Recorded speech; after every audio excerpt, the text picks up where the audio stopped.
नमस्कार दर्शकों, नजर डालते हैं आज की फटाफट बुलेटिन पर। देश में कोविड-19 के बढ़ते मामलों के बीच आई राहत भरी खबर। सरकार ने मंगलवार को रेमडेसिविर, इसके कच्चे माल तथा वायरल रोधी दवा बनाने में इस्तेमाल होने वाले अन्य सामान पर सीमा शुल्क समाप्त करने की घोषणा की। इस कदम से रेमडेसिविर इंजेक्शन की घरेलू आपूर्ति बढ़ने और लागत घटाने में मदद मिलेगी।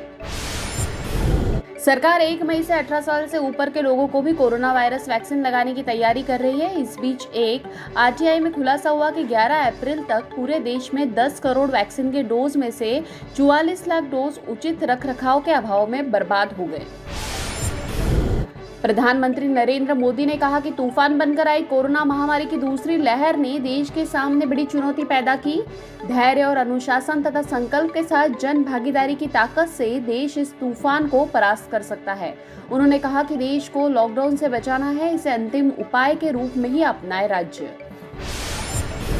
प्रधानमंत्री नरेंद्र मोदी ने बुधवार को रामनवमी के अवसर पर बधाई दी और देशवासियों से कोरोना से बचाव के सभी उपायों का पालन करने का आह्वान किया। उन्होंने ट्वीट कर कहा, आज रामनवमी है और मर्यादा पुरुषोत्तम श्री राम का हम सभी को यही संदेश है कि मर्यादाओं का पालन करें। ओडिशा की राजधानी भुवनेश्वर में एक दिन में कोरोना वायरस संक्रमण के 581 नए मामले सामने आए। बुधवार से सभी धार्मिक स्थलों को अगले आदेश तक बंद करने के लिए कहा गया। बीएमसी ने इससे पहले श्री लिंगराज मंदिर के कुछ श्रद्धालुओं के कोरोना वायरस से संक्रमित पाए जाने के बाद 2 दिन पूर्व मंदिर बंद कर दिया था।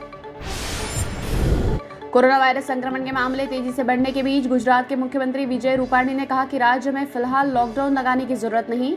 राज्य के 20 शहरों में रात का कर्फ्यू है और अगर मामले बढ़े तो हम अन्य शहरों में इसी प्रकार के कर्फ्यू लगाएंगे।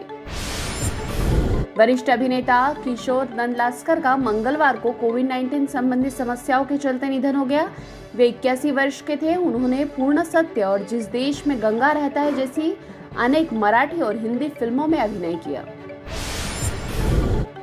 बिहार के रोहतास जिले के अंतर्गत शिवसागर और कुम्हऊ स्टेशन के बीच मंगलवार शाम एक मालगाड़ी के 5 डब्बे पटरी से उतरे।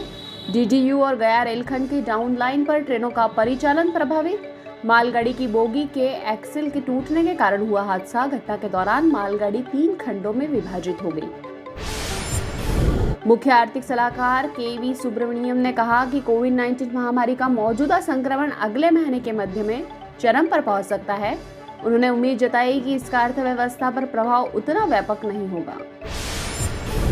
दिल्ली कैपिटल्स ने आईपीएल में मुंबई इंडियंस को 6 विकेट से हराया। मुंबई ने पहले बल्लेबाजी करते हुए 138 रन बनाए। दिल्ली ने 19.1 ओवर में 4 विकेट खोकर हासिल किया लक्ष्य। गत चैंपियन टीम के खिलाफ लगातार 5 हार के क्रम को तोड़ा।